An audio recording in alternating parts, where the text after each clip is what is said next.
बात करेंगे पश्चिम बंगाल की। जी हां, देखिए पश्चिम बंगाल में पहले चरण के चुनाव के लिए प्रचार का आज आखिरी दिन है। सियासी पार्टियां एक दूसरे पर लगातार बयानों से माहौल गर्म किए हुए हैं। लगता है कि बंगाल का सियासी संग्राम अभी थमने वाला नहीं है। ममता बनर्जी की आज 3 रैलियां हैं, जबकि बीजेपी की तरफ से मिथुन चक्रवर्ती ने चुनाव प्रचार की शुरुआत कर दी है। और जब से मिथुन चक्रवर्ती बीजेपी का उन्होंने दामन थामा, तब से इंतजार हो रहा था कि वो कब चुनावी मैदान में प्रचार करने के लिए उतरते हैं। और आज पहले चरण के चुनाव की अगर बात करें तो प्रचार का आखिरी दिन है और मिथुन चक्रवर्ती चुनावी मैदान में उतर गए हैं प्रचार करने के लिए। आज चुनाव प्रचार में अभिनेता मिथुन चक्रवर्ती की एंट्री हो ही गई। बांकुड़ा के सालतोड़ा में मिथुन ने रोड शो किया। 7 मार्च को पीएम मोदी की रैली में मिथुन बीजेपी में शामिल हुए थे और तब से ये कयास लगाए जा रहे थे कि मिथुन चक्रवर्ती कब बीजेपी के लिए चुनाव प्रचार करने के लिए उतरेंगे। हालांकि मिथुन ने खुद मंच से भी कहा था कि वो बहुत जल्द उतरेंगे और धूम धड़ाके के साथ उतरेंगे। और आज कुछ ऐसा ही रोड शो उन्होंने किया सालतोड़ा में। और ये तस्वीरें हम आपको दिखा रहे हैं। मिथुन चक्रवर्ती जब रोड शो करने के लिए वहां पर पहुंचे थे, बड़ी संख्या में लोग उनको वहां पर देखने के लिए इकट्ठा भी हो गए।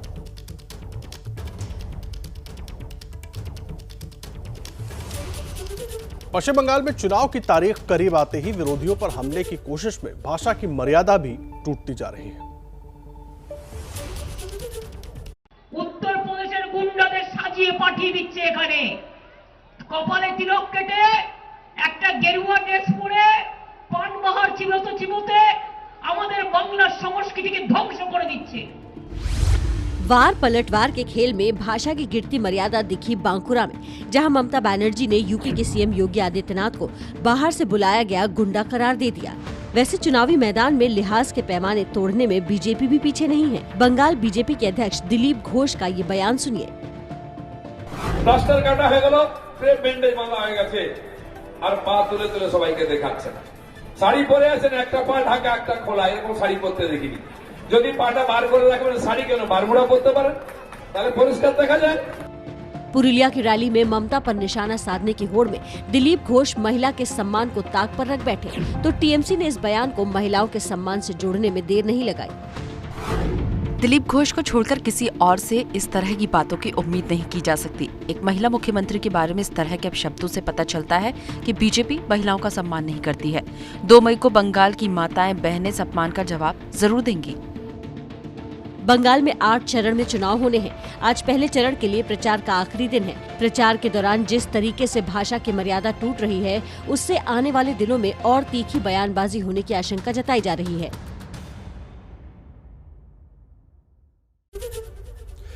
देखिए, पहले चरण के मतदान से पहले एबीपी न्यूज और सी वोटर के फाइनल ओपिनियन पोल में क्या तस्वीर आ रही है सामने। जिन 5 राज्यों में मतदान होने हैं, वहां कौन सी पार्टी बढ़त लेती नजर आ रही है, आपको वो दिखाते हैं।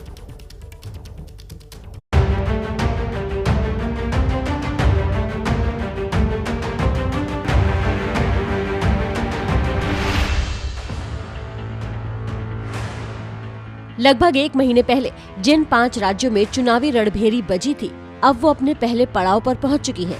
कौन मैदान मारेगा और सत्ता के सिंहासन पर कौन बैठेगा, इसका आखिरी फैसला जनता करेगी। लेकिन एबीपी न्यूज और सी वोटर के फाइनल ओपिनियन पोल के मुताबिक बंगाल की 294 विधानसभा सीटों में ममता बनर्जी के खाते में 152 से 168 सीटें जाती दिखाई दे रही हैं।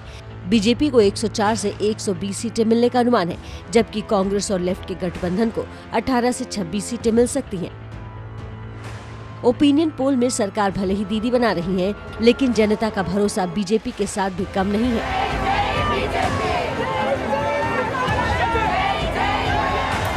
टीएमसी को बंगाल का 42% वोट मिलने का अनुमान है, जबकि बीजेपी को 37%, यानी 5% वोट का फर्क। कांग्रेस और लेफ्ट के हिस्से में 13% वोट जाते दिखाई दे रहे हैं।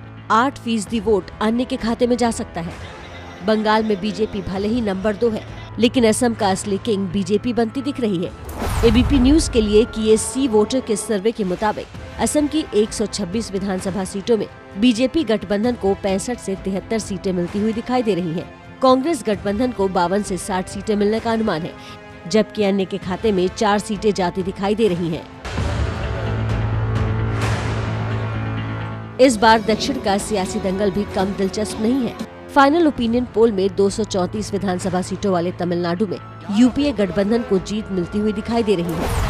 यूपीए को 173 से 181 सीटें मिलने का अनुमान है, एनडीए 45 से 53 सीटों पर सिमटता हुआ दिखाई दे रहा है, जबकि अन्य के पास 2 से 14 सीटें तक जाने का अनुमान है। 140 विधानसभा सीटों वाले केरल में एलडीएफ को 71 से 83 सीटें मिलने का अनुमान है। यूडीएफ को 56 से 68 सीटें मिलती दिखाई दे रही हैं, जबकि बीजेपी की स्थिति 0 से 2 सीटों के आसपास दिख रही है। चुनावी महासमर के 5वें राज्य का नाम है पुदुचेरी। फाइनल ओपिनियन पोल में 30 सीटों वाले पुदुचेरी में सत्ता की चाबी एनडीए गठबंधन के पास जाती दिख रही है। यूपीए को 7 से 11 सीटें मिल सकती हैं। एनडीए 19 से 23 सीटों के साथ बहुमत हासिल करने की स्थिति में दिख रहा है।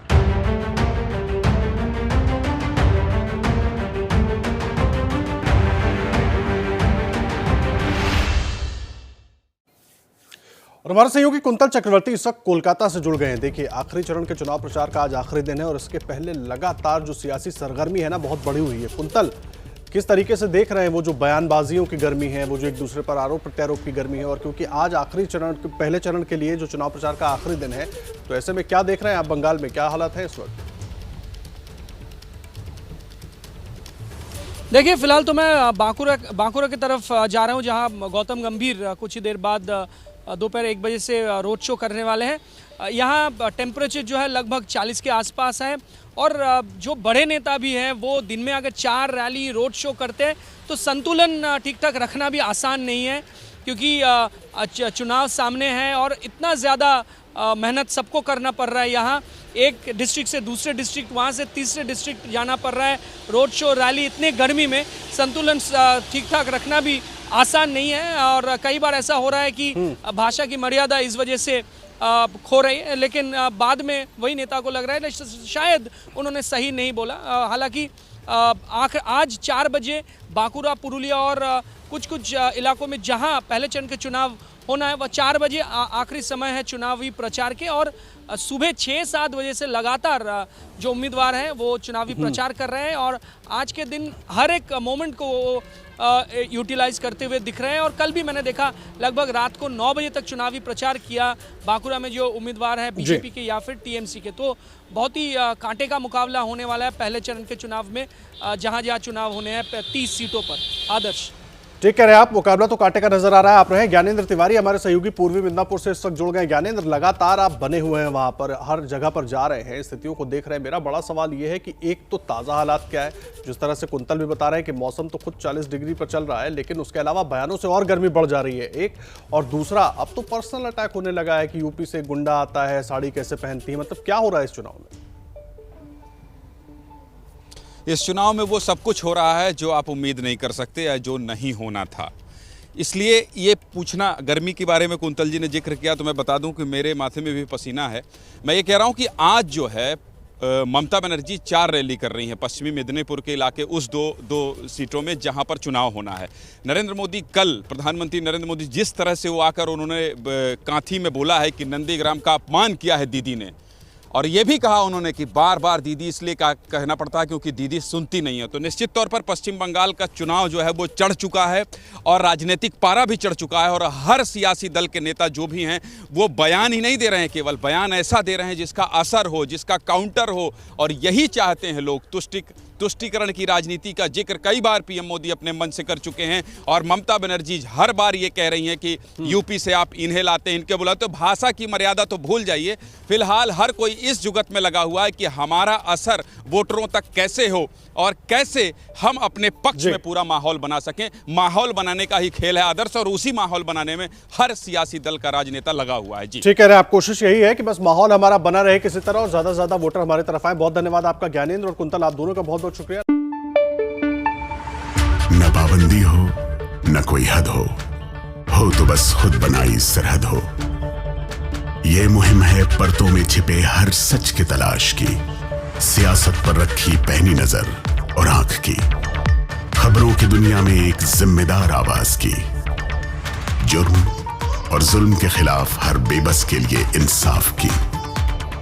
जब कोई हद नहीं इंसानियत के लिए जज्बात की, जब कोई हद नहीं खुशियों और ख्वाब की, तब कोई हद क्यों हो नए नजरिए और बदलाव की।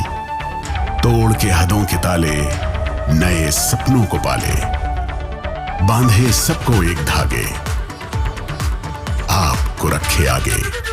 ABP news.